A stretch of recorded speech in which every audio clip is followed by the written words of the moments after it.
Hey, welcome back. This week there's two things I want to do. First is my wife asked me to make a knife for her, so I'm going to start that project. And the second thing for this video, I want to talk railroad. I want to talk railroad spikes. The reason being is that last weekend I made a crappy chisel to test after finding the critical heat on using a magnet on the railroad spike, and it wasn't very good. I mean, it did cut some things, but the edge didn't hold up. And I've always been skeptical about railroad spikes and re-rod for things like knives. You know, anything that requires hardness. It turns out my skepticism was correct. It was well founded. So we're gonna get into that. I'm gonna discuss what I found out about railroad spikes, and I may be coming into it late for a lot of you, but for some of you, you may not know it yet. So let's talk about that. Okay, just a quick rundown. These are railroad parts that I scavenged some years back, and they're all discards. So some are broken, some are not. Basically, we have a cut-off section of rail. We have what look like clamps of some sort, and a railroad spike. Now, the railroad spike is just a big nail. It's not meant to break. It's meant to bend, because a bent spike can still hold a rail to a tie. So this will be relevant in a second. But as far as the clamps go, this is cast. This is not something that's forgeable. This is formed, as are these, and they are forgeable. The question is to what degree, because how much hardness could they have in them. This I really don't know, and I'm going to look into all these more. But these two appear to be some kind of spring clamp, and so that is interesting, because if they're spring clamps, then they would have probably not only durability but a bit more hardness to them. So I will look into those. But again, I mean, they're forgeable. It's just a question of what degree. Now, as far as railroad spikes go, I found out, and I will put a description. I will put links in the description where I got this information. So I won't toss out any real hard numbers here. I'll just quickly say that I found out there's 3 classes of railroad spike. And one is low carbon, one is higher carbon, not high carbon, higher carbon. Another one is structural. All 3 are low carbon. The higher carbon just means higher carbon than the low carbon version. So, but none of them are really good for knives and stuff like that, because the carbon content is just too low. And probably most of you already know this, but there may be some that don't. So I wanted to put this in the video. As I said earlier, I mean, I've always been skeptical about using railroad spikes and re-rod for knives, because re-rod's junk metal, just intended to reinforce concrete, and railroad spikes are just big nails. They're not really meant to be hard, to take an edge or anything. And so it kind of turned out that my skepticism was well founded. But again, I'll put the links in there so you can see, because other people have already done the work, and I want to give them credit. And you're really better off in their hands than mine with the hard numbers. So okay, let's move on. All right, I want to do a quick demonstration. This is a cut-off section of a subsoiler point. A subsoiler point is used to turn soil over, and it is intended to be hard because it's going to hit a lot of rocks and stuff as it does so. And I have used it many times for folding into things to make hard knives, and so I'm going to use this for the knife I'm making my wife. And I want to start off showing that it is ferrous paste. And obviously, but the reason I'm doing that is because I tested a smaller piece earlier, and so I will test this after it's hot later. And the critical heat was extremely low, extremely low. It didn't start attracting that magnet, or being attracted by the magnet, until it was pretty dark. So we'll revisit this.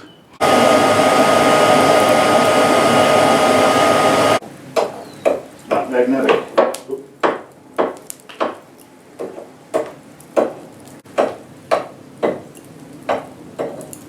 A real dark dull orange. It's magnetic.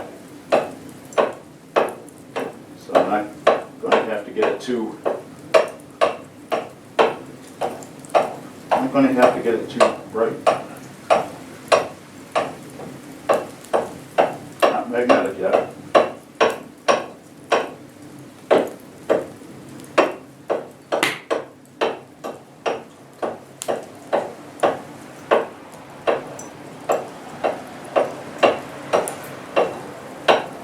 Now it's starting to a little bit.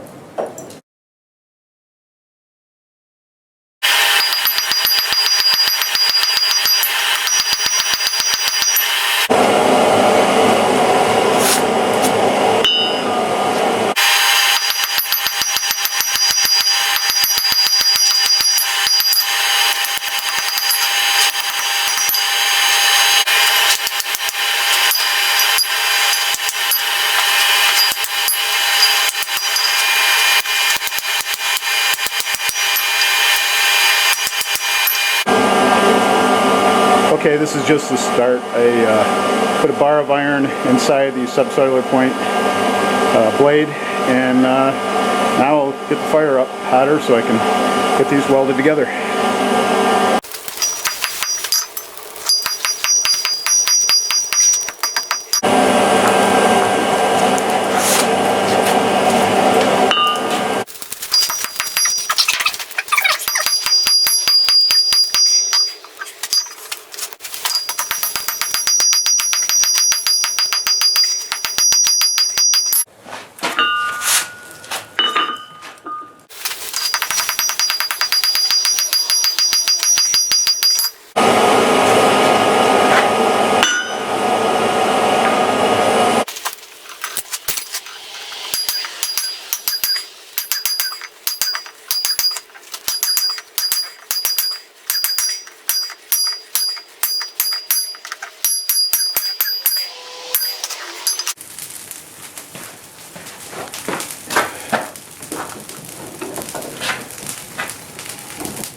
Well, it's been a really good day. I have 10 layers here of subsoiler point blade, which is like really hard steel blade that turns up the soil. And I have it folded in with wrought iron. And it's really ugly right now, but it's going to get better. And I crashed a clay out there.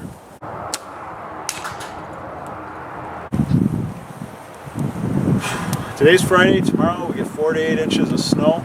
You wouldn't know it by looking at this, huh? But I'll probably be doing some blacksmithing, some other stuff. Now we'll see what tomorrow brings. But for now, see ya. Told you it was going to snow. 4 to 8 inches. It's working on 8 right now. Got a fire going in the forge. We're going to get going on cleaning up this 10-layer billet and see what we can do with it after that. So let's get going.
Yeah, it was so nice yesterday. It was like summer.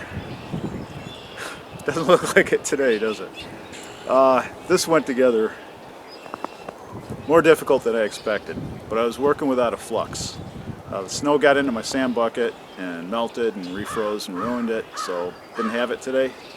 But I do have 21 layers. So 21 ugly layers, but I still have 21 layers. So we're gonna pretty it up, make it good next time. So hopefully the weather will be better too. So till then, see you on the other side of the week. Stay well. Be good.